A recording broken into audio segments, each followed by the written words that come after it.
Previously in X-Men, the team has been rocked to its core by death and violence of the Mutant Massacre and their recent encounter with the body possessor known as Malice. She was able to do the impossible to undermine the X-Men's sense of trust in one another. The most experienced members, like Storm and Logan, are unsure of the path moving forward. I am Jason Lapidus. I'm Chris Sanagan. And we are Group of Seven Comics. Welcome to episode 145 of our ongoing live stream read-through of the X-Men comics that became classic as we read Uncanny X-Men 215 by Chris Claremont, Alan Davis, and Dan Green. Cover date of March 1987. Chris, how are you? I'm good. And who are these jokers on the cover of this comic book? I have no idea. Since their names are not included, I could never tell you. Yeah, you were saying to me just before we started that the cover is not your favorite in that it made you... Well, you didn't say those words, but you said it had you thinking villains of the week. Yes. I had, without even looking at the anatomy or anything like that, or how people are posed, just the idea of three randos who we've never met before fighting Storm. It felt very, at least upon first glance, villain of the week. Well, let's find out as we get into it if this issue, if the cover represents the way you feel afterward, or if it doesn't hold up to that. We'll see what happens. I'm looking forward to it personally. As I've said many times, I've had these issues now that we're reading are right from childhood, and I was reading this one in 1987. Would have bought it off the newsstand, or I think at this point there was a local comic book store. Anyone else from the northern areas, there was a comic book store in a mall in Thornhill, the same mall where they filmed. This is now for everybody. Is it Dawn of the Dead? What was the Zack Snyder zombie remake? Dawn of the Dead. So they filmed that in my hometown at an abandoned mall. Really? I wouldn't say abandoned. They filmed it at a mall that was no longer being used. Oh. And the mall has since it's been on its last legs for 30 years, called Thornhill Square. And there was a sub shop, a donut shop in the eatery, and there was a comic book store downstairs. I could not tell you the name of it, but they had a newsstand and maybe a few other items, that were at the. I don't remember actually what else was there. But for a while, I was going in there after school and picking up comics. So at this point, I was in grade 7 and really happy to be getting these, or for you Americans, 7th grade, and picking up these comics, including this one. Chuck says, "Why did you abandon the mall, Jason?" Because it just wasn't good enough. It was underachieving. It had the mall abandoned him, Chuck. Yeah, it really did. But anyway, so this is part of those formative years of comic reading for me. And I don't know if this was my introduction to Alan Davis. It's hard for me to put a finger on that one. But, I want you to think while you're reading this about a couple, if you want to contextualize him. And for those of us who aren't into comic book art as a profession or as a deep study, just to give you a tiny bit of background, he's a British artist. And he comes from, like they would call it a British invasion in the 80s, where Marvel decided to look elsewhere to tap new pools of talent. And they were bringing in guys, and so was DC, bringing in guys from Great Britain. And obviously Alan Moore and a lot of other artists a lot of other creators were coming in and doing significant work. But Alan Davis and like Dave Gibbons, obviously of Watchmen fame. So I see some similarities between those two guys, between Dave Gibbons and Alan Davis, in terms of, I don't know, some stylistic choices, but Davis just has an elegance to his figures, like a dynamic elegance to the way he does action and anatomy that pulls from something a little bit more like classical musculature, like in the Neil Adams sort of style as well. So he seems to be a bit of a hybrid of the British school and some Neil Adams. But I unabashedly adore his figure work. So I'm a big fan of Alan Davis. Chuck says everyone knows the Canadian hatred for underperforming malls. Maybe I'm from one of those parts of the GTA, the Greater Toronto Area, where we're kind of in between. We were in between great malls, so everything that was put that like they didn't pump money into in the '80s kind of died because of the malls on the periphery that did exceptionally well. But because we have cold winters up here, indoor mall culture is prominent. There you go. Throw that out there. If you've ever seen a movie called The Freshman, you ever seen The Freshman, Chris? Matthew Broderick. Oh yeah. Brando. And Penelope Ann Miller? Was that the female lead? Bruno Kirby. It's a movie where Brando actually plays a parody of himself as the Godfather. And it is, Chuck knows it. It's a great movie. It's a satire, and in it, Matthew Broderick and Bruno Kirby. Matthew Broderick. I'm not sure who his film school buddy is. Maybe Chuck will remember. But they let loose, or they lose a Komodo dragon in a mall, and that mall was a Woodbine Center. Chris, did you ever get to Woodbine Center in Rexdale? Well, maybe. It was. I'm going to say the best mall in Greater Toronto Area because it had a massive play place on the inside, like a huge. Cool. It had like a Ferris wheel on the inside. It was incredible. It was really, really great. Anyway, cool. Back to this. I also want to talk today. We're going to discuss a little bit something about Rachel Summers Phoenix. That's in today's episode too. So if you're a fan of the character, or dislike the character, or just love your 1980s Marvel history, there's quite a bit of that for us today. So we can talk about those things upcoming. I do not know what slide is next. I think it's just the cover. Okay, I think we can just get into the comic book. Frank Whaley was his roommate. Thank you. Yes. Amazing. Oh, Frank Whaley. Yeah. If you haven't seen The Freshman, check it out. The movie holds up really well and kind of went under the radar for a lot of people. But anyway, you want to get into this issue, Chris? Just go right in. Let's do it. All right. Look at that thing. Beautiful.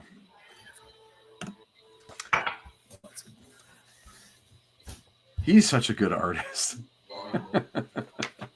I love those pages, just even this stuff. I dream. I remember. I live. San Francisco International Airport, gateway to the Pacific. Approach is a real terror. Over the mountains, then the bay. Lots of tricky winds and cities all over the place. A night landing doesn't make things any easier. Aircraft's the 747-200B. 70 meters nose to tail. 60 wingtip to wingtip. Weighs in at 375 tons. Cockpit stands over 4 stories above the ground. Full load, 387 passengers. 16 crew members, so many lives in my hands. Normally, the Boeing's a pussycat. Not this time. No hydraulics, 2 engines gone, and a third blows as we cross the runway threshold. I'm suddenly flying a brick with pretensions. Crosswind shunts us sideways. I try to correct. No time, no power, no strength. I shriek with rage as we fall, trying to haul the wing up through sheer force of will. Wasted effort.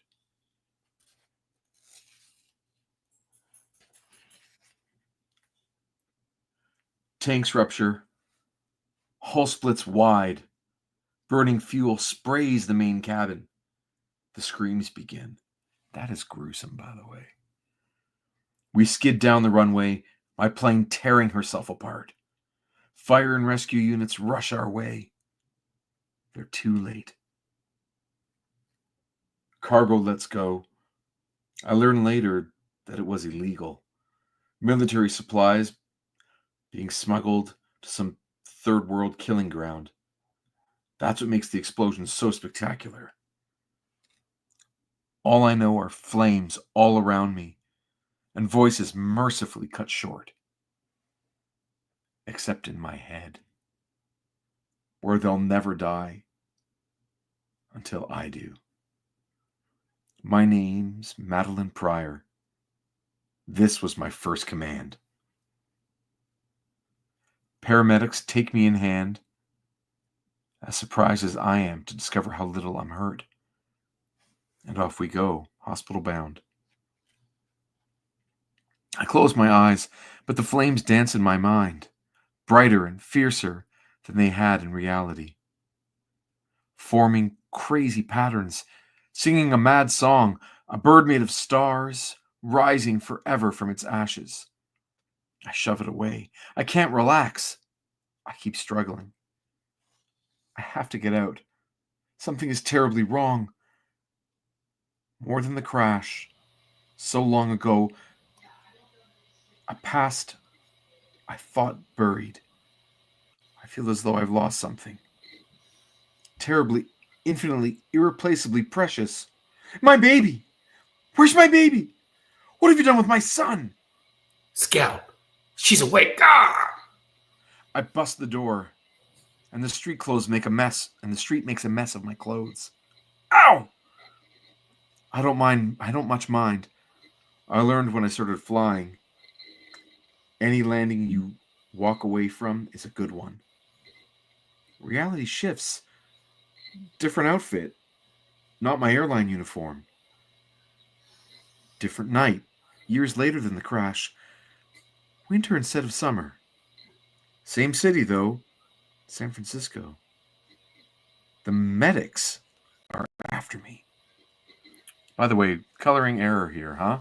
Mm-hmm. Talks about her clothes shifting, yet the art of the colorist does not correspond. No, exactly. Her outfit should have been something different in the first 3 colored panels on this page, and then shift to the green in the bottom half. But I guess maybe a pink flight jumpsuit or something matching what I guess whatever she would have been wearing. Maybe navy blue. Who knows? Too bad. And I see if you look at the last panel on page 2, right? I mean, she's surrounded by an entity. Yeah. The Fiend. Yeah. I mean, there's something going on here. And we can talk about this in, how about one more page? We can pause for a minute and talk. Names pop into my head. Arclight, Scalp Hunter, Cyclops. The last is Scott Summers, my husband. Why isn't he here by my side when I need him most? It's because of him, those marauders said. They grabbed me and my son. They won't keep either of us. Skirt has nice moves. They won't save her. I'll simply slap the ground and set up a series of shockwaves that'll bring Miss Pryor down. Very nice, Arclight. And it'll be Scalp Hunter's pleasure to finish the job. Dream ends. Memories end. Life ends. I love that transition of those 3 panels where he's building the gun. Yeah. And just, again, those color choices of just going from, increasing the amount of red in there is great. Looks really good. I have no idea what's going on. I can't make sense of any of this. We just know there is some crazy panic happening. So let's talk for a minute. Chuck says, where did we last see Madelyne? Besides Loki's weird revenge palace. And wow, that last panel. Yeah, it's like just fantastic. Mm-hmm. What a great idea of like having a nightmare sort of go where, some people would maybe just have pitch black, or they would have a silhouette, or like there's so many different ways one can interpret this, but having glass shattered is a really effective way to connote all these things. Just fantastic choice. Whoever wrote, whether Claremont wrote it or Alan Davis decided to execute that way, it's just fantastic cartooning. Really, really good. So I don't remember the last time we saw her. Truthfully, I've lost track. Do you have a sense? Well, certainly, we did in Uncanny X-Men. She had a fight with Scott. I believe there was a fight with Scott. You know what? You might be thinking of when I Let Me X Factor 1. I don't loan it to you, dude. That has to be yours from now on. That's my copy now from now on. X Factor 1. But I think I might have flipped through X Factor 1 for a moment just to talk about it. and we just haven't seen her maybe even since Maybe not. the X-Men Alpha Flight crossover or shortly after. So she's been living up in Alaska over an X Factor. Scott has left her behind and had gone to join X Factor. And he, of course, has been involved in X Factor's side of the Mutant Massacre, which has been, running through the periphery of X-Men, where, Wolverine gets a scent here or there. Hint, hint. Don't mean to tease something in the future here, but that seems to be where we've encountered her. And I can't get out of my mind like what her role is in all of this. So I reminded myself of some research and that I'd done before, and went back and read another Claremont interview where him and Ascenti and Louise Simonson talk about what their original intentions were for her. Okay. Because we've been debating as these three, I don't know, they're playing like a Phoenix shell game almost. Okay. Like, where is Phoenix? Is Phoenix inside Jean Grey? Is Phoenix inside Rachel Summers? Is Phoenix inside Madelyne Pryor? What's the deal? And originally, Jean Grey was dead. There was no more Phoenix. And Madelyne Pryor was just supposed to be that theory that everyone has a lookalike, that everyone has a doppelganger. She was just supposed to be the doppelganger that gives Scott his way out, something that will pull him away from the X-Men to go start a new life and then be out of the series. And that's all she was. But when Jim Shooter agrees to have to have the original 5 X-Men return and bring Jean Grey back from the dead, Chris Claremont says, no, please don't, just make it Jean Grey's sister. Here's a way you can give her some powers. Anyone, but please don't bring back Jean. Yeah. And they get Jean back anyway, and the series starts, and so he's got that to deal with. And by whatever issue, maybe 8 or so or 9, Louise Simonson takes over X Factor. So it's kind of back in the fold now. Okay. But he's got this Madelyne Pryor character still. Yeah. Who was never supposed to be important beyond her pulling Scott away. And Rachel Summers was going to be her own thing. Yeah. And Jean coming back complicates matters significantly. So it's now come up with a new solution to this problem that we didn't think was going to be an issue. Right. There you go. All right. Wild. Yeah. Wow. Have you ever watched a show called Lioness, or what's it called? Special Ops Lioness? No, it's on Prime, isn't it? You got it. I started watching season 2 yesterday, I think. Okay. And there was a line in it, as you want to maybe flip to the next page. Sure. And the line was about old soldiers. Wow. And the main character on the show, played by, who I'll talk about in a few minutes, played by Zoe Saldana, she's talking to a guy who's an older soldier. And she's talking about, man, you look like crap, you're getting old, kind of thing. Mm-hmm. And he retorts, I don't remember exactly what his line was, but the essence of it was, there's a reason you should be worried about old soldiers, is that they were able to survive everything enough, or able to survive what they were going through long enough to get old. Like they must be the winner of all those fights. Mm-hmm. If they've survived this long. So watch out for old soldiers. Anyway, I was worried he was going to go, and I'm 1 day from retirement. Let's go on this next mission. But that didn't happen. 2 days to retirement. Mendoza! Yeah. Stanley presents Old Soldiers. Professor Xavier's School for Gifted Youngsters, Salem Center, New York. Last one, Storm. Once Colossus is loaded aboard, we'll be ready to go. I am monitoring Colossus's thoughts, Storm. Thus far, all is well. Thank you, Psylocke. Do you think it's wise, Ororo, to split the X-Men's forces, especially with the Marauders liable to attack again at any time? That, Elizabeth, is precisely why we must. Our wounded will be safer at Moira McTaggart's mutant research facility in Scotland. I want your group to escort them there. So we've got Chris Claremont writing, Alan Davis returning as guest penciler. We, of course, saw his work in Uncanny X-Men 213, part 2 of the Sabretooth fight with Wolverine. Dan Green is a stalwart in the title on inks for quite a while now.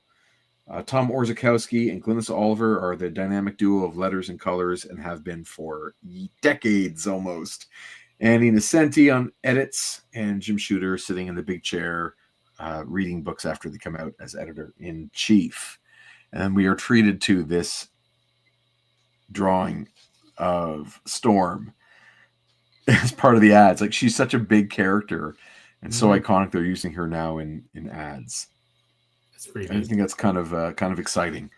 Totally. And forever that battle about, is her costume black or white? And as different people try to render shiny black leather, white can take on a very prominent role sometimes. It's led to the point where they animate her white, right? Because it's just so much easier than trying to figure out how to reflect black leather. Anyway. Here you go, big guy, snug as a bug in a rug. How Nightcrawler and Shotcat, Callisto, alive. No change in either of them, for better or worse. Wonder if this evac's worth the effort. Marauders will find us no matter where we run. Your Molochs, Cal, and these 3 X-Men need a proper hospital. Moira's the only one we got.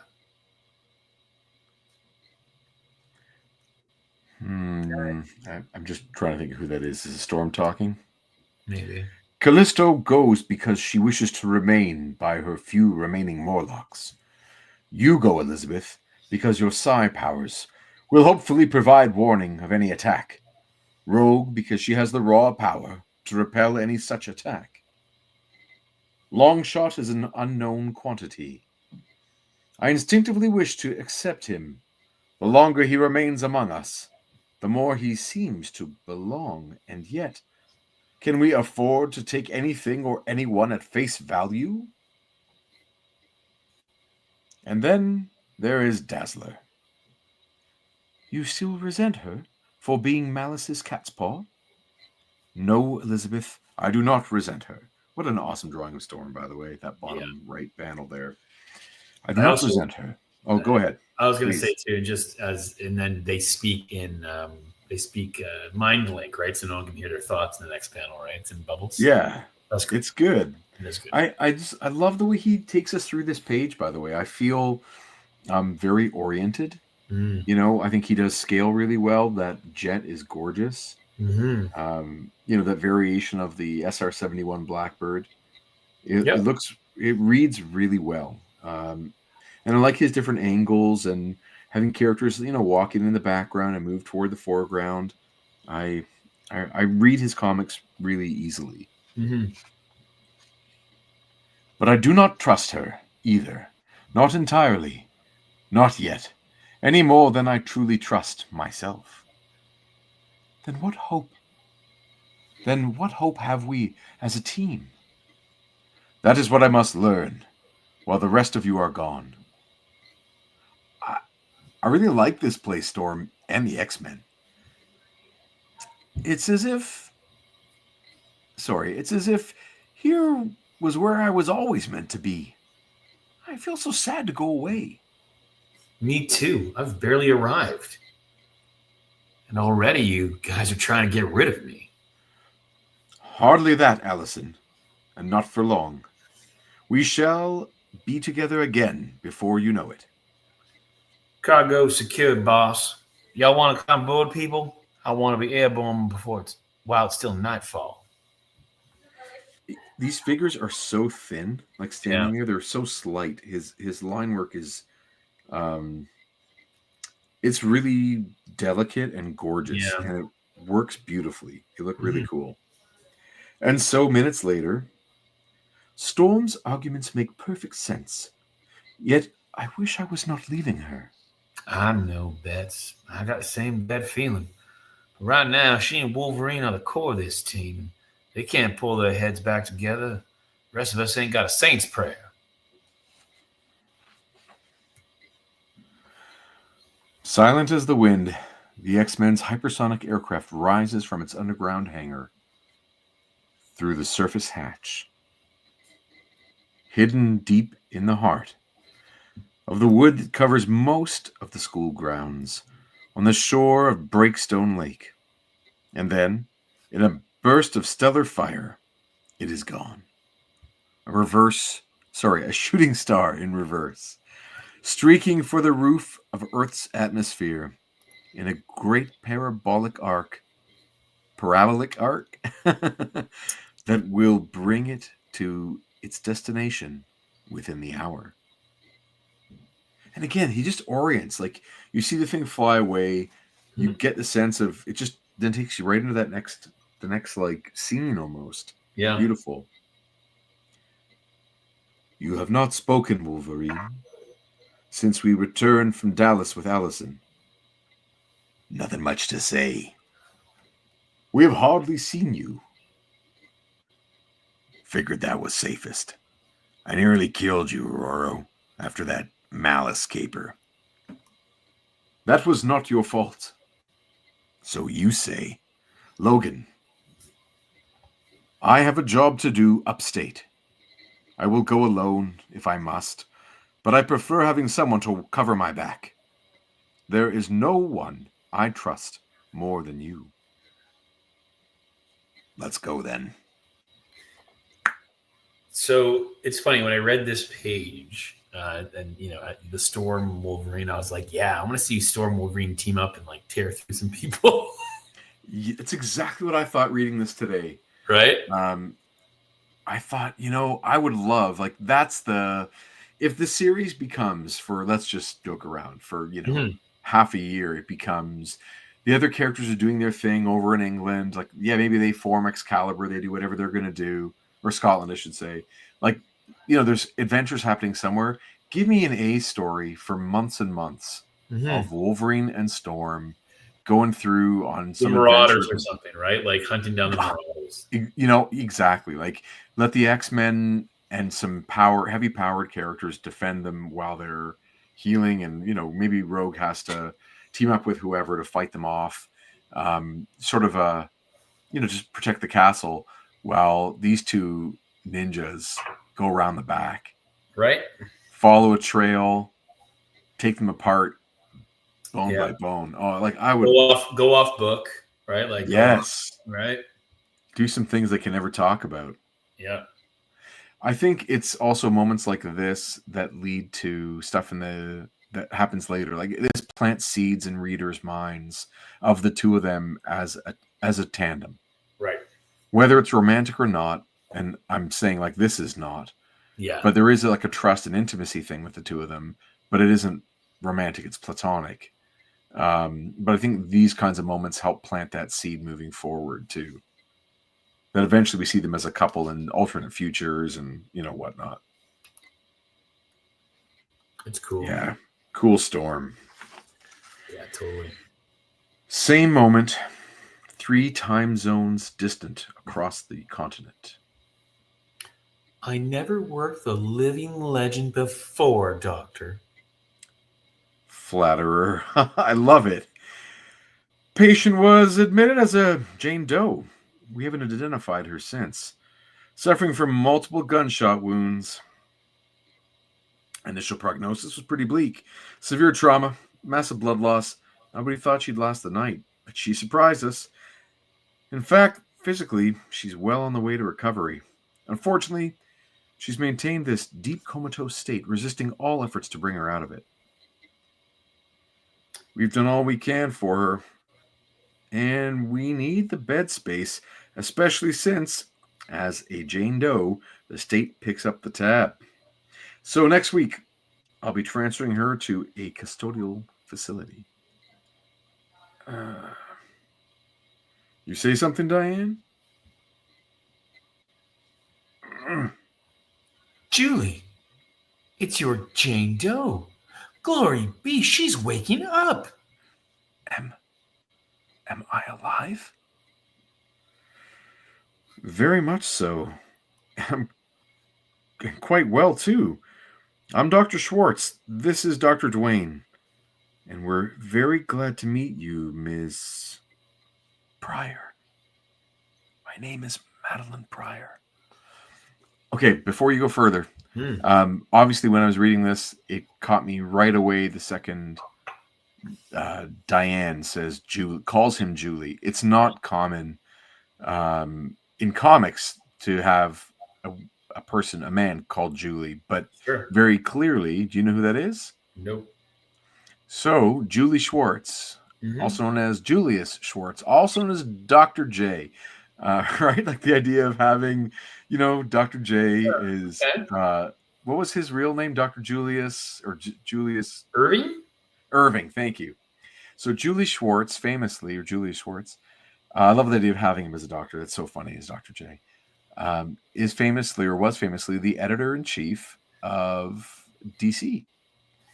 Oh. For like 40 years. He is the personality behind editorial and the conservative and modestly successful or whatever. Like they're a juggernaut, like a corporate company, but he keeps it on the rails and the way DC looked and read the way it did for all those years in the 50s, 60s, 70s, into the 80s. That's sort of under his custodialship. Sure. I don't know what the word is for that. He retires this month. Okay. Over at DC. So to have him included as a little, like he retires at the end of 1986, and this was made, or this came out in December of 1986. Right. So it was a little nod to him, just saying, hey, see you later, Dr. J. That was kind of fun. Yeah.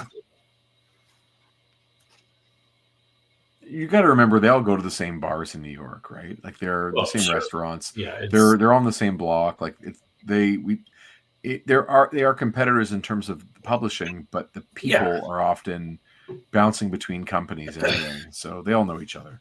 Exactly.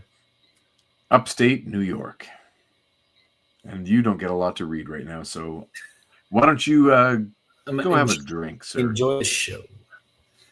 We have a lot to work through. Sorry, we have to work through this, Logan.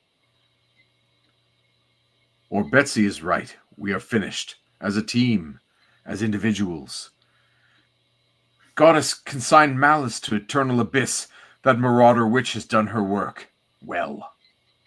By causing us to distrust each other. In one action, she has done more to cripple the X-Men than all her teammates put together. That's rough. Mm-hmm. Ain't that the truth? I was hoping for better from you. You don't understand.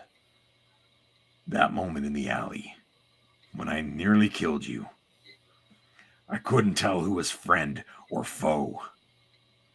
None of us could, not even Psylocke. You're missing the point. If I can't trust my senses, how in the blazes can I trust anyone? I lose them, Ororo. What's left?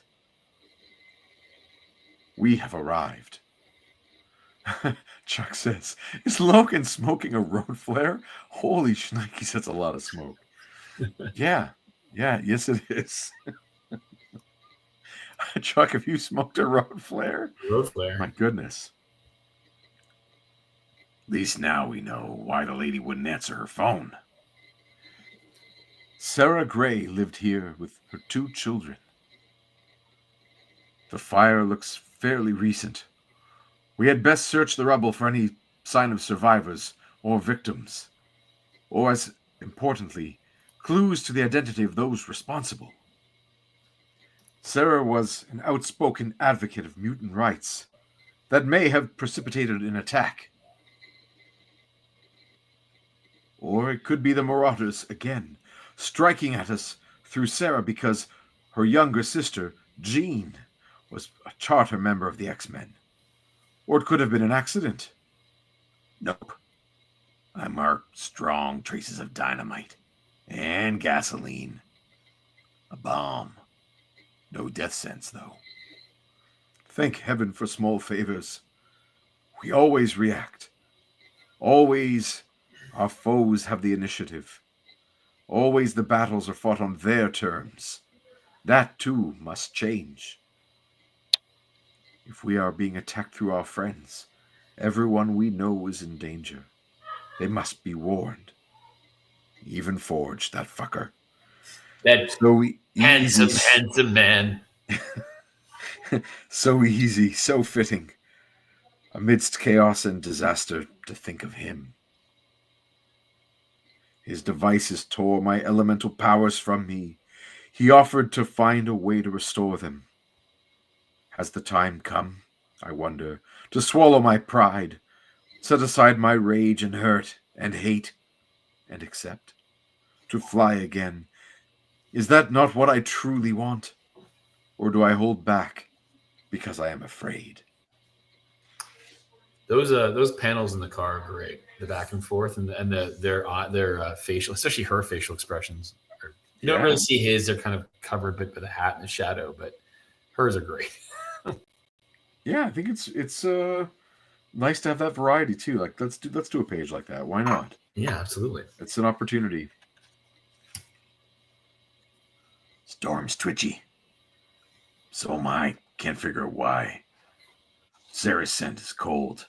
I think she split before the blast. Someone else wasn't so lucky. Well, 2 people. Cyclops. A former teammate? And a female. No! Not again! A knife stabbing, searing white hot through his heart. It can't be! Wolverine! Logan! What? Memories. Is it unbidden or unbidden? It says unbidden. Yeah, I guess with 2 Ds. Right. Memories, unbidden, unwanted. So long yearned for. So long denied. Not her! Not Jean! Shouldn't slap myself in the face. That hurt. Hair like flame, with a spirit to match. She was the first among the X-Men to call him friend. He loved her while she lived, and mourned her when she died. That was years ago, and on the moon. Oh, comics. Exactly. Don't ever forget you're reading the comic book. So how can her scent be here? Barely a day old. How can Jean Grey possibly be alive? That's a great question. Mm-hmm. And I feel bad for Storm because in the last issue, Wolverine almost gutted her, and now he's knocked her out. So maybe they should team up. Yeah, he's a bit of a pain, you know.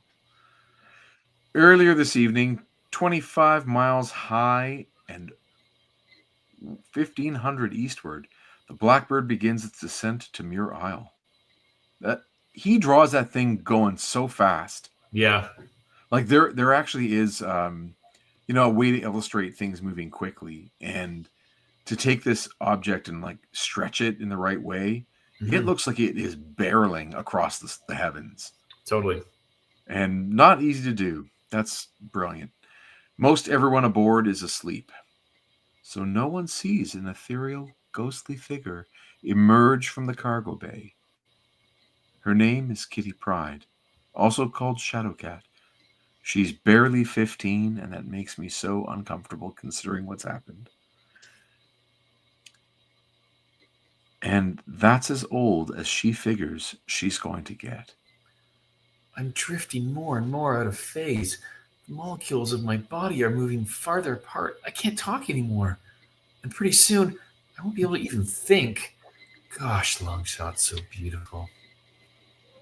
I'll never have a chance to tell him, not the way a boy and girl should. It isn't fair. I don't want to die. Why can't someone save me? Why does everything have to seem so hopeless? Hey, Pride, back to your lifestyle pronto. You know how dangerous it is to be wandering about in your condition? Suppose I don't care anymore. One kiss. He'll never know. I wish it was for real. Oh my gosh.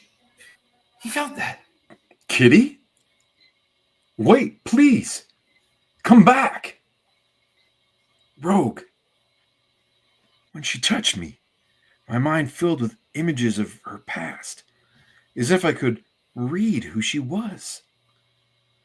The same as I've been doing in the X-Men house.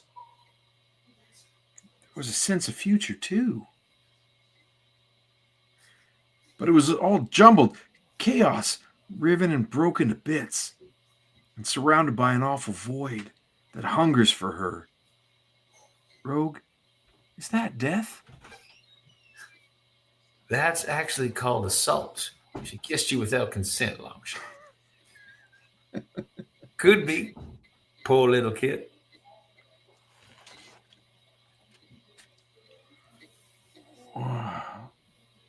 Wolverine went berserk. Struck me. Obviously, something has happened to me since then. Old dungeon, new chains. Whoever put me here is either supremely overconfident or very careless. I still have my lockpicks. These manacles are child's play. Wolverine found something in Sarah's house that snapped him over the edge. But what? No guards, no surveillance cameras or electronic sensors, hardly a maximum security prison. Is Wolverine here? And if he is, do I dare trust him? What is that? Someone in the next cell. A young woman, I think.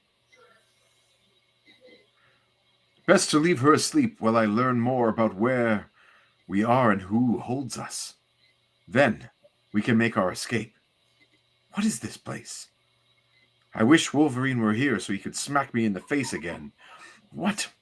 I could use his enhanced senses and scouting skills.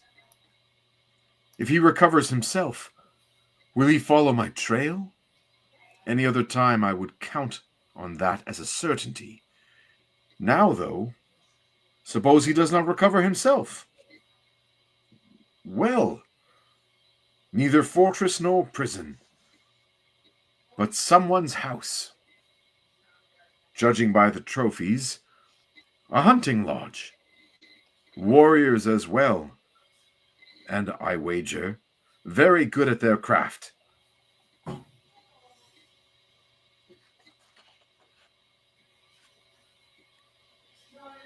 An old lion's den. But that does not explain why that girl and I are prisoners. Movement by the trees. Blast! They walk as if they know and own this land. Those must be our captors. The afternoon sun is in their eyes. I doubt they can see me inside the house. Find a perch to watch and wait for the chance to take them. The boy was so predictable. Actually, hold on a second. That's Saber talking, isn't it? Okay. The boy was so predictable. They can't all be classic hunts, Saber. I wish he hadn't begged. I hate it when they beg. Man should face his fate like a man. There are only two.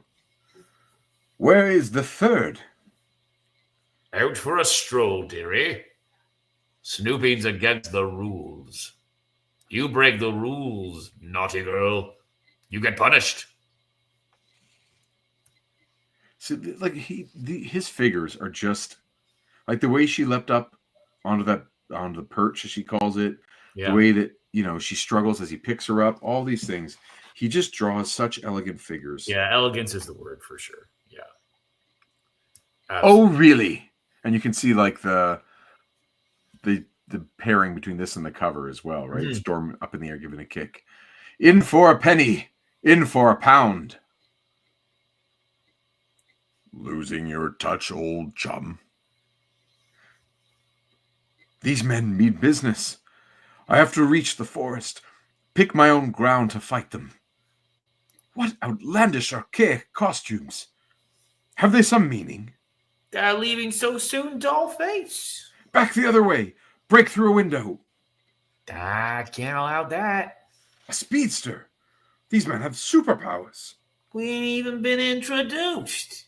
I'm Super Saber. One of the fastest men alive. And this is my Mach 1 punch. No need to make contact. I let air pressure do the work for me. By the way, I love that there's a time delay. Yeah, actually, like as a reader, okay, Yep. or as a storyteller, it could be that that's one panel that he's swinging and her moving because it's that fast that like it knocks her in that same panel. But the fact that we watch him punch super fast and there's that one just gutter beat, that then the punch hits her, I find it that much more impactful as a motion. It's great. Agree. I'm Stonewall, miss. I can't be knocked down. Ow! Better call it quits before you get... Excellent. My feint for his eyes made him reflexively flinch, allowing me to flip out of reach. Where I can pull the rug, goddess, what a weight, out from under him. And then, like, that flip she does backwards reads beautifully. And then the rug pull, like the strain in her body. Yeah. Just even in the way that her neck is arced, it reads so clearly that that's what she's doing. So good. Totally. What a gal. Reminds me of Yankee Clipper. It's a crying shame she's a crook. Quit babbling, Martin. Stop her. Another step. 3 more seconds. Surprise. Without breaking a stride, Storm throws a fist forward with all her strength, only to strike empty air. Lovely try, sweets. Great moves. But in the split second it takes you to react, I'm somewhere else. Still struggling, too stubborn to know you beat? Okay then. Snap of the fingers and a microsonic boom. Should take that fight out of you. Okay, before you go further, if you don't mind, if we were to count these pages, 1, 2, right there, and going back, 3, 4. Okay, there's basically 4 since the action starts, and then 5, 6 since she wakes up. Okay.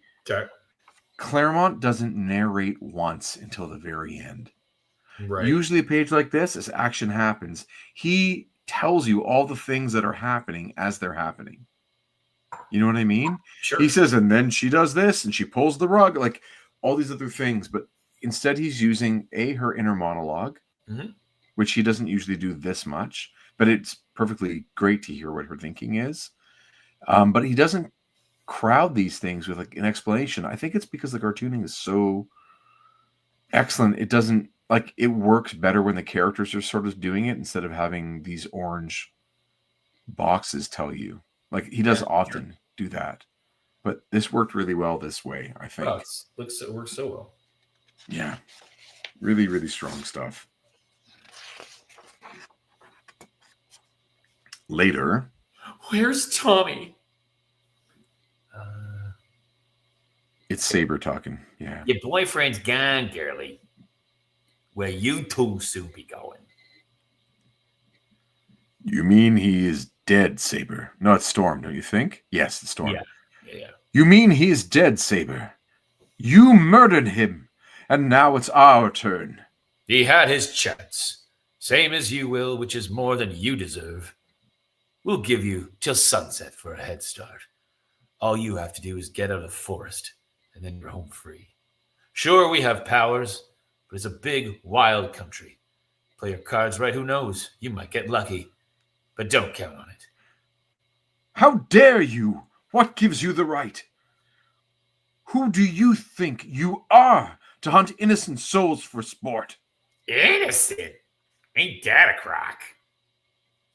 I'm Frank Bohannon. Bohannon? I'm Frank Bohannon, the Crimson Commando. Lewis Hamilton is Stonewall, and Martin Fletcher, Super Saber. We're heroes, lady. Bona fide dues paid in blood. We fought the Big Deuce, World War II, against the Nazis. And afterward, we did our bit against the crooks and lowlives who infested our hometowns like cockroaches. We were ready to do the same to the stinking Reds. But Washington wouldn't let us. Those Commie, simp, bleeding heart, fellow travelers were afraid of a third world war, a nuclear war. They told us our work was done. We'd fought the good fight and earned a rest. There's no more need of our skills and talents. Maybe we should have cut loose anyway. Followed our hearts to glory. Instead, to our eternal shame, we did as we were told and retired. Before you continue, but Washington wouldn't let us. Those commie, simp, bleeding heart, fellow travelers? I get what a commie, simp, bleeding heart is. Yeah. What's a fellow traveler? Don't know. Yeah. He looks kind of Clint Eastwoody there. Sure. Yeah. Anyway, it's interesting. Like what this version of antagonist is fascinating. Mm-hmm. Chuck says, "Wow, this reads differently now than 1986." Yes, it does. Sure does. As it should. Exactly. But there was a need that became apparent with every passing year. Society, the country we loved, was going down the drain. No more morals, no standards, no respect for tradition. Sex, drugs, disease, people dressed and acting like animals. Is that what we bled and suffered and died for? No one seemed to care. No one took a stand. Please, you're making a terrible mistake. Please, it's so cold. I'm so scared. Please, I didn't mean. I'm sorry. I'll do anything. Please let me go. Let me live. We decided we had enough. We cared. We take a stand. We do what had to be done. Case in point, Miss Priscilla Morrison. You wouldn't know to look at her, but she comes from one of the finest families in Newport. The kind who are supposed to set an example, who people are meant to look up to. She and her gentlemen dealt drugs. They were major dealers before they graduated high school. They don't need the money or the power. They did it mostly for the thrill. That's not usually a thing, by the way. And yet, because of family connections and a corruption they themselves fostered and abetted, they remained virtually immune from punishment, or so they thought. And as for you, honey, we found you at the Saving Arson fire with household possessions on your person. We didn't much hold with looters. Nor do I. The family who lived there were friends, and those possessions, possible evidence to tell me who set the fire. If you thought me a criminal, you were mistaken. But I know, even if you accepted my story, you cannot afford to release me. I know too much. And to protect your pathetic little game, even innocence must be sacrificed. Like, it's cold out, she drops that sweater. Yeah. It's like, oh, you guys are dead now. Yeah. She's gonna do some damage to you guys. Totally. She's going to hunt you as Arnold Schwarzenegger hunts the Predator. Oh, yeah. You know what I'm saying? She's going to turn the tables and set up traps and such. Night falls early in these autumn mountains and brings with it a bitter chill. I wish I had kept my sweater. So much for my grand gesture and common sense. I have been cold before. I suspect Priscilla would have needed it more than I.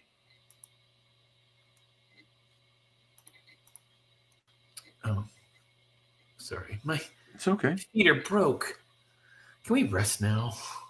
For a bit, but they will be coming soon. We must keep moving. Can I trust her? I must. Our lives are bound together. I owe her nothing. The sensible move would be to abandon her. Yet, who am I to judge? I was a thief. Did those childhood crimes place me forever beyond the pale, without hope of forgiveness or redemption. No sign of Wolverine. He has had plenty of time to catch up to me. I have to assume he will not be coming. I thought his spirit would be stronger, but then I thought so of my own. This child may be scum of the earth, but fate has placed her in my charge. And that is a trust I will not betray, no matter what the cost. Next, Crucible. The Arthur Miller play in comic book form. Crucible. In the pages of X-Men as a quick detour. That's right. So I like this setup. I'm into it. It was like a lot of narration at the end, but Storm versus the Proud Boys. Thanks, Chuck. Oh, jeez. Yeah, there is a thing, but at the same time, I'm gonna play devil's advocate. I think to the kind of obvious angle here, like there is a sentiment there that is from their point of view a sincere thing, that the honor that they thought was present, the problems that they didn't see before they became heroes. Mm-hmm. Those things became more prevalent in their view after, they were asked to retire, and as culture changed. You and I both know, statistically speaking, there are always ebbs and flows with reported crime, but there are always immoral, violent, dishonest, corrupt people in every culture, to a particular proportion that I can't measure. But it's not like the morality of a society has these massive shifts. It's just more like the feeling as you age that you start to see that the things from your youth are no longer there. But it's an echo that happens every generation as they hit a particular age. And it's unfortunate, but the sentiment is a real one.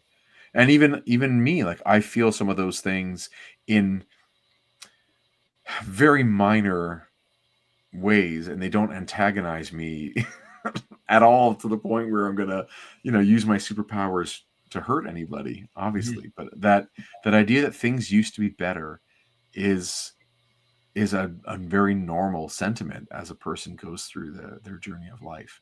Yeah, it's a sentiment that is felt by every generation as they get older and they look back at the younger generation. 100%. I mean, definitely music used to be better. That's just a proven fact. Obviously. What was the peak of music that Homer Simpson said? 1972. Maybe.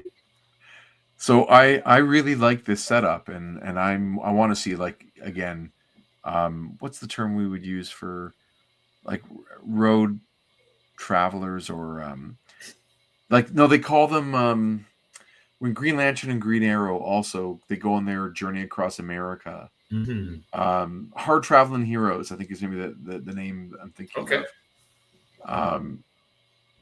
But anyway, I would love to see that Wolverine Storm doing the dirty work, like from following a trail and cutting down, and then connect to Logan's World War II days. I mean, I thought it's gonna happen, right? Be like, that smells like like that too. Sure, that smells like Stonewall. Haven't heard that guy in ages. So at this point, of course, Wolverine does not have that past. He does. Right. We are 11 years into Wolverine's arc, and there's no indication that he was around in World War II. Right. But now that you say it, I'm just talking more about the Storm Wolverine going after the Marauders. So I read the letters column, and their regular comments are there, but there's something really neat that comes up that we missed. I'll read you one particular. Sure. We'll start. Top of the second tier, or second column. Dear whoever, I really liked Rick Leonardi's work on X-Men 212. I'm serious. I really liked it. I liked his version of Wolverine. I liked his version of Storm, and I loved his version of Sabretooth. And as always, Dan Green did a marvelous job on the inks. But I miss John Romita Jr. already. So Thank you, Deanna Garrett from Los Angeles, California. Now that they respond, we all miss JR, and Dina. Pardon me, I might have said Deanna. It's Dina. But we don't have to miss him altogether. We can still see his pulse-pounding pencils in the Marvel New Universe's flagship title, Starbrand, every month until it's canceled shortly. So I thought that was kind of funny to think that he's doing such a great job on this other title that isn't great. Too bad. And then there was another one that I adored, and I'm going to get to it first because I'm going to try and bury the lead for a minute. So there's another letter from Mitch Cowan from Brooklyn, New York. Mm-hmm. And he's talking about Wolverine's character changing, that maybe he says, dare I say, or could it be, perish the thought that our lovable old Wolvie is getting, dare I say it, soft? And he writes in brackets, snicked. Now I've done it. And they write back, snacked. Anybody else got an opinion on the matter? But I love that there's that snicked and snacked, between editor and or the writer. But anyway, lastly, which is the lead thing, Julie Coral from New Jersey writes, where is Phoenix? Where's Rachel? Where's Professor X? What's going on? And she mentions this. She's like, when will Rachel meet Jean? When will Scott find out about Rachel? All these things. What's the baby's name? Obviously, they don't know. It's Cable. Yeah, Cable is his name. So, Armchair. Assuming this is Anna Senti writing back, as it probably would be, she writes, as you may already know, Julie, we have a Phoenix Limited series in the works, written and inked by the X-Men Team Supreme of Chris Claremont and Dan Green, and penciled by the aforementioned Rick Leonardi. This series should answer all of your questions about Rachel and then some. As for Scott, blah, blah, blah, blah, he already knew that Rachel was because of X-Men Alpha Flight, and go check out The Wife and Child, X Factor 14. Okay, cool. But Madelyne is nowhere near Alaska, and no one seems to know where the baby is yet. So that's all going on. Okay. But what a Rachel Summers limited series. Did you know anything about this? Nope. Okay, there you go. Did you? So, well, I didn't until I did. So we want to know where is Phoenix, sir? I don't know how I never knew about this before, or maybe I once knew and forgot. But Phoenix, the limited series. So I'll read this to y'all out there, and for you, my friend Chris. Phoenix was a planned Marvel Comics limited miniseries starring Rachel Summers, set for release 1987, to be written by Chris Claremont, penciled by Rick Leonardi, Dan Green. Okay, we got that already. By the way, my source is a 1980s Marvel blog spot, as well as a catalog of missing or lost comics. Information's gathered from good sources, including Marvel themselves. It was to take place immediately after Uncanny X-Men 209, where Rachel is injured by Wolverine and lured into the body shot by Spiral, which we know, former assassin of Mojo. Phoenix, the limited series, would have filled in the gap between her last appearance in Uncanny X-Men 209 and her reappearance in the Excalibur special in December of 87, so a few months from now. That launched in the ongoing UK-based Excalibur series 1988. The limited series was announced in Marvel Age Annual 2. It was also mentioned in the letters section of 208, which I missed, 213, which I missed, and 215, which I caught today. So I thought that was that's super cool. That was a limited series. I didn't know. Chris Claremont describes it. It's basically Phoenix discovering who she is, what she is, and why she is, and discovering her origin. It is a much more psychologically oriented series than most. Yay for comics. The limited series begins with the results of what happens in X-Men 209. Power Pack, Franklin Richards are among the guest stars, and the featured villain would be Spiral. So I imagine it's like it is to Rachel what maybe Weapon X is to Wolverine. Like so much in the head and things that aren't real, things that are real, who knows what. In terms of its cancellation, however, the miniseries was quietly scrapped during development with little fanfare. For many years, it was unknown why Phoenix had been canceled. Fans often felt that without anything to fill in the gaps. Rachel's sudden return of Excalibur with a different characterization was rather jarring. True. Finally, it was explained by Rick Leonardi in 2009 that the story got too complicated with the past, present, and future continuity, and was subsequently shelved with less than a whole issue penciled. Wow. A few pages have been made available, but the remaining pages that were drawn by Leonardi, as well as any other concepts, have been not made public. So I think that's kind of fascinating. And dude, look at that. So there is a 2-page spread. I can see here. I'm sad to recognize this guy in a coat. He looks like a slave owner. Like not slave owner, like slave master. He's got his whip. He's got sort of like these boots on and that collar. He looks like and we know that and she's in her hound outfit. So we know that in Rachel's timeline, she's used as a mutant hunter called the Hound, and they were completely controlled by a slave master, slave driver. We later do get a version of this character who looks completely different who plays that role. But we're also seeing New York, in flames, overrun by Sentinels. We're seeing him with like just dominating her and her kind of probably waking up from a nightmare at the end. Yeah. But man, oh man, is it ever cool to see raw pencils. Like, I would love to see a comic book of just this. It's gorgeous. Anyway, what could have been, I don't know. I mean, obviously it wasn't going to work. They maybe prematurely announced it and Claremont couldn't pull a tight enough thread to kind of keep the narrative going, and it just felt like they didn't have something there. So that's 2 limited series canceled or erased that were intended within that year. Yeah, we've got the Nightcrawler limited series coming out of, I think, issue 206 around there, and we get, of course, the Phoenix limited series disappearing as well. And I think about that pattern. He gets a character, and okay, Wolverine, let's flesh it out outside of the series in 4 issues. Okay, we've got Ileana. We're going to give her big transformation outside of the series in the Magic Limited series, 4 issues. Oh, Kitty Pryde, we're going to get her have a transformation. 5 or 6 issues with her and Wolverine in Japan.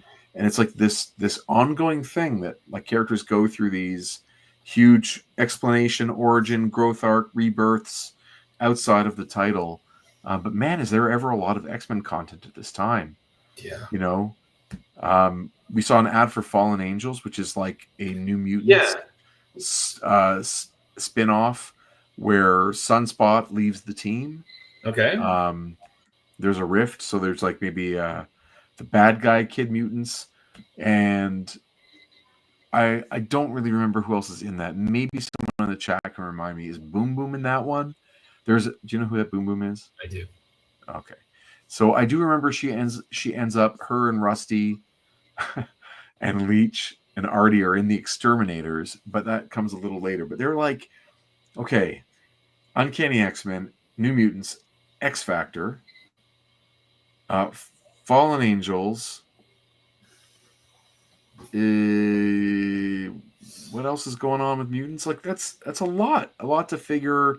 And there's pressure obviously to keep as much going as possible, right? Because all that stuff is selling. So we're gonna get Excalibur within 12 months. A lot going on. A lot of series. We're gonna get a Wolverine ongoing series probably within 2 years. A lot of stuff. Back to this for a minute. There was some original art just that I've found in my usual travels. Michael says yes for Boom Boom, and I want to say the Vanisher has a role in it. I think you are right. Is the Vanisher the mentor? I think he might play the mentor character. He's Vanisher in Deadpool 2. Yes, he is an OG X-Men villain from the Kirby. Like might be X-Men number 2. The Vanisher wore a frilly green outfit and later becomes a character that just wears a black turtleneck or black unitard. And he's a bald, vulture-looking kind of antagonist. So I just need to see some pages from Alan Davis and Dan Green. And why would there be a Phoenix fire around here? Where is Claremont going with this? he never intended her to be a Phoenix red herring, but they just won't let it go. So now are they setting up that she's the clone and the Phoenix Force is drawn to her? I do not know. And there was one more page they had, and this one you can see was in grayscale, like it lost its color. Right. And I say that because the regular brown that would happen from the rubber cement used to adhere the paste up words to the comic book pages is not brown, it's gray, which makes me think it's been just turned grayscale. But yeah, cool. Just he's such a good artist. Dan says, whatever happened to Boom Boom in relatively recent current continuity? I have no idea. I am not reading relatively current continuity, but someone else in the chat might, so feel free to please put that in there because I always enjoy that stuff.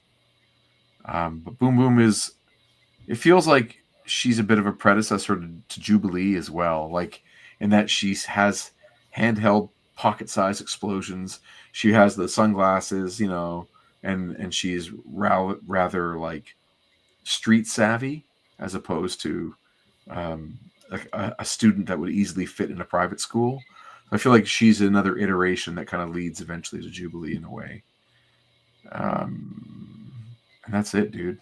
That's the end of what I was hoping to talk about tonight. If you go back to that, we have a cover up. The issue. Well, what? Yeah, the cover. Go back to the cover. Sure, sir. Yeah, this far is okay? Sure. Right. So as I said, like when I looked at this, I first came across it. I was like, oh, this looks like villain of the week. Super disinteresting, right? Just in general. And then the story itself, starts off, it's Madelyne Pryor, and then it's like the team's going to Scotland. Like it really doesn't mirror the cover because there's really not a lot of conflict even with those two. Like it's only towards the end it sets up the hunt. So when I saw this, I was kind of like, oh, these characters I'm disinterested in all these guys. But then you read it, and because it's the final third, really, of the story, and because the designs are so elegant, you're like, oh yeah, this is a great story. It's a great comic. because the art is so great. And then also again, this looks rather foolish, even though it looks great, it looks rather foolish. Like Storm fighting 3 dudes in costumes, you know what I mean? And then at the end of it, you're like, oh, okay. Yeah, no, I'm in. It reminds me, retroactively reminds me a little bit of, do you remember there's a Justice League animated episode or 2-parter where they go to like a Silver Age city. They kind of meet analogs for kind of like the Justice Society. Tom Turbine, deep cut. Wow, good for you. I've got action figures of those, by the way. Nice. These guys sort of fit in that world so nicely. Yeah, they do. I wonder if we'll ever get action figures of them. A Stonewall especially, I feel like they've got molds for all these guys.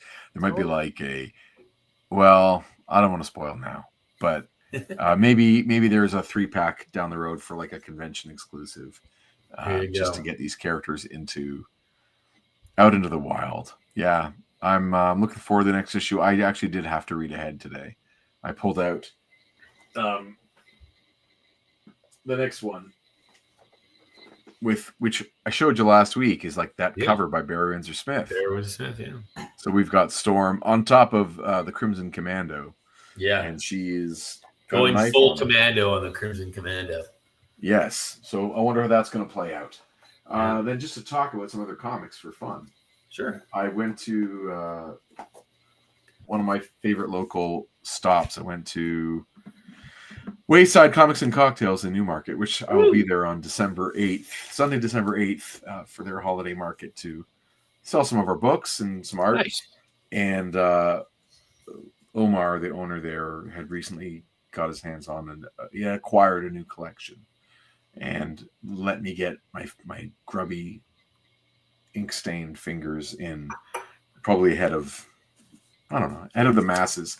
And I pulled out some issues of Weapon X that I was missing. I'm missing now only one. So, Weapon X. and Weapon X, and it's just great to get this stuff. So, just to talk real talk, this one is a little expensive in terms of it's not your regular $5 comic book, but the other ones were fine. But to find Weapon X these days in the wild, not the issues, but just a graphic novel, you have to get it on better paper. And so it is super saturated. Here we go, solo view. You ready for this? Sorry, everybody.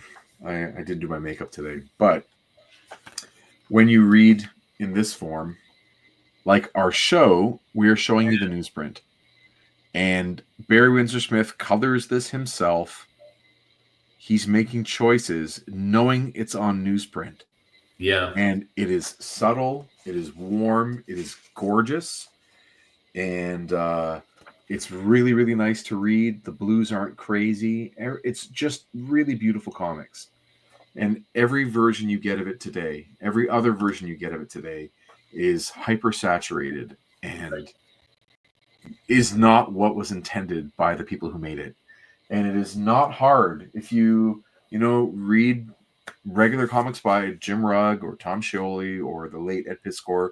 They made efforts to just color things through a figurative and sometimes literal filter that took the saturation down, yellowed that newsprint a little bit, added that texture. One of our Canadian comic book creator peers, a guy named Dave Howlett out of Halifax, Nova Scotia, the last comic book series I read from him was about, it was sort of like a satire almost of the image creators, as if they were comic book characters, and something happens where it's like this aliens. It's complicated. So much comic book 90s fun in it. But he printed it on newsprint and gave it that worn look, and it made a huge difference. All the time that Jay Stevens with his book Dwellings, right? Yeah. It's on that sort of mock newsprint. It goes so far to do that. And tracking down Barry Windsor Smith art on newsprint is cool, gorgeous. So that was one thing I got. And then my other real local, like the one where my pull list is, had a bunch of bundles of comics that I used to have, and I got myself a bundle of Walt Simonson X Factor. It wasn't. I couldn't say no. They had these there, so just X Factor 28. We're not there yet in our X-Men timeline. We're at 14. But I'm a big fan of Walt Simonson, obviously, and I don't mind rebuying. I think I sold all my X Factors when I was a kid, so. You've got number 1. I've got number 1. I've got a few others. But I wouldn't mind getting the rest of the Walt Simonson ones over the next few years. No rush. No rush. One last thing. Yes. Ooh, Headless Zabu. Headless Zabu. It's so good. It is a good honking piece of plastic. To get that, I need to get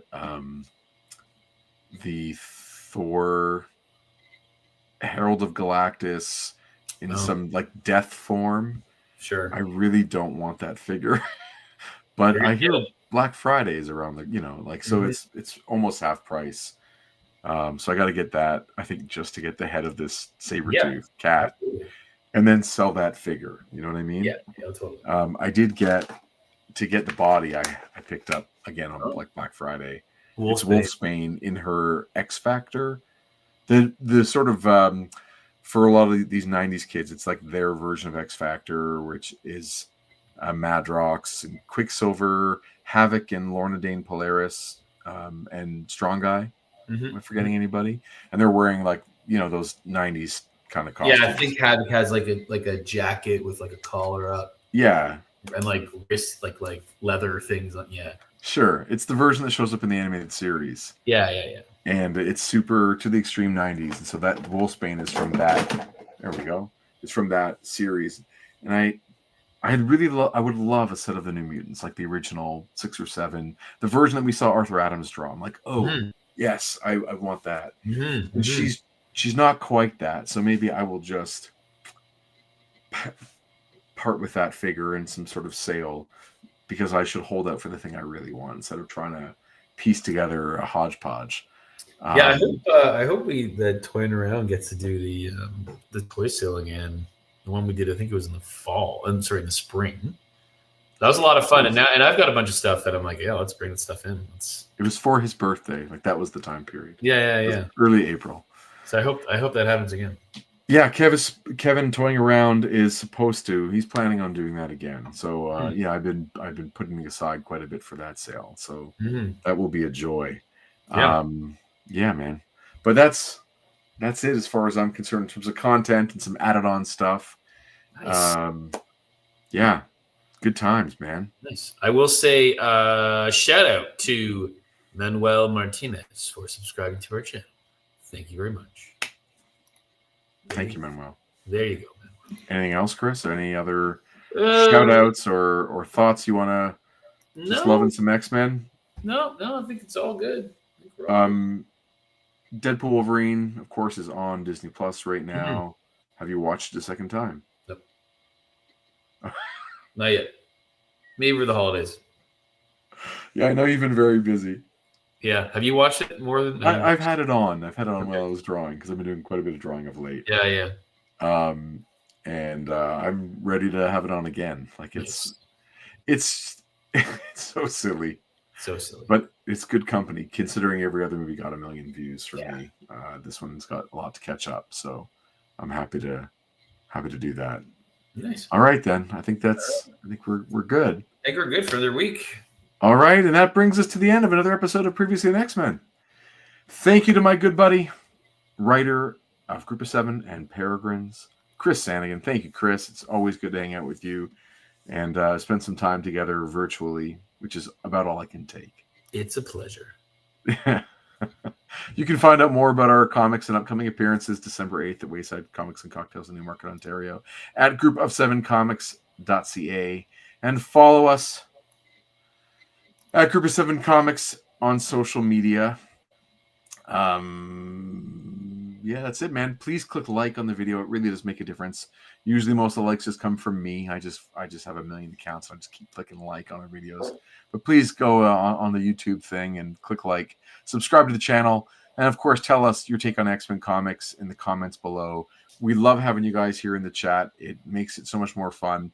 If anyone's watching it on the replay or whatever you might want to call it, throw a comment in below as well. We get we get a few once in a while, and it's always good for some engagement. We want YouTube to think that the show is getting some traction, and that will really help get to more people. So thank you very much for that. We really appreciate it. And that's it. We'll see you next week. So thank you, Bubs, and stay Xy.